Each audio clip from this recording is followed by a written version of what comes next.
Can you talk a little bit about the reason insurances are so different today? Because I think as a consumer, we don't realize that the reason there's less coverage, more pays is how the whole thing works. This goes all into a bucket. Insurance companies still need to be profitable because they're a business. So the more we actually use our insurance, the more this is going to become a problem. Right. Can you talk a little bit about like just the insurance general history? Yeah. So I don't have all the stats here, but Sure. Insurance and health insurance in particular was originally intended to be for hospital coverage.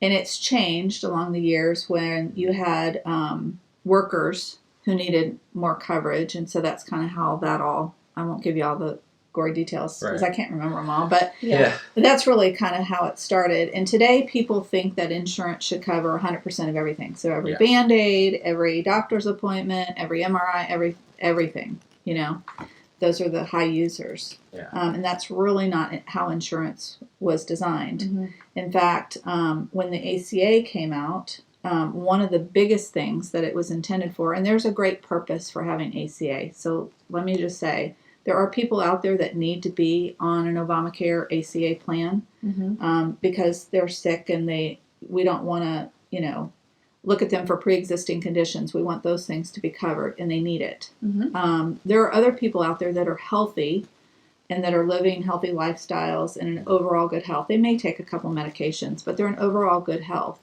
Those people have more choices in their insurance because insurance companies are wanting more and more of those.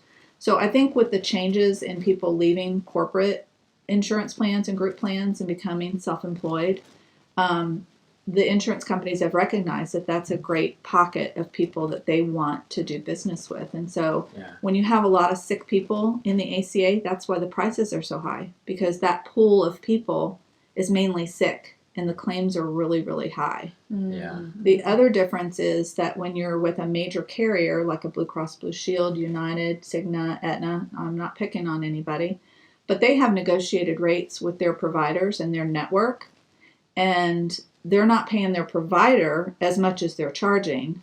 And so the provider's only getting a portion of that. So they're charging a higher rate, which is what I call the retail rate. Okay. So you've got people out there that are paying the retail rate. And then there's other plans out there that are more on the wholesale level. So when you hear things about people having heart attacks and they're hundreds of thousands of dollars, those are in the retail arena. Gotcha. Versus you could actually have a heart attack. It's still expensive because of the facilities you're working with, but you'd be more in the wholesale arena. But when you have that larger pool of sick people that are using their insurance more frequently and getting sick, then that's why the rates go up. When you have a healthy pool of people, then your rates go down. It's the same as it is for life insurance. So if they have a bunch of people that die all at once, claims go up, right? And prices and premiums go up. So I'm sure there's an economist out there that could explain it a lot better than I'm doing. But no, but I just wanted to get a little bit of education out there too, because there is that mindset that insurance should cover everything. I pay X amount per month, I should get this covered. Right. When that wasn't intended how it was. That wasn't the intention of health insurance in the first place. Right. It was just to displace the catastrophic cost. But the whole thing has just led us to be less healthy as a society because we can just get it covered rather than taking care of ourselves. Right. So things like what I do, chiropractic, alternative sort of, acupuncture, massage, you name it, isn't covered because it's a wellness lifestyle. Right. So, but now, with things that you provide, you can get some of that covered. You're not going to get 100% of it all the time. Right. But at least you can get some discount or some back and plan your budget a little bit better. Yeah. So nobody expects their dental insurance to buy their toothbrushes and toothpaste, or their car insurance to cover their the gas oil changes. Their oil changes and their tire rotation. Yeah, it's just health insurance.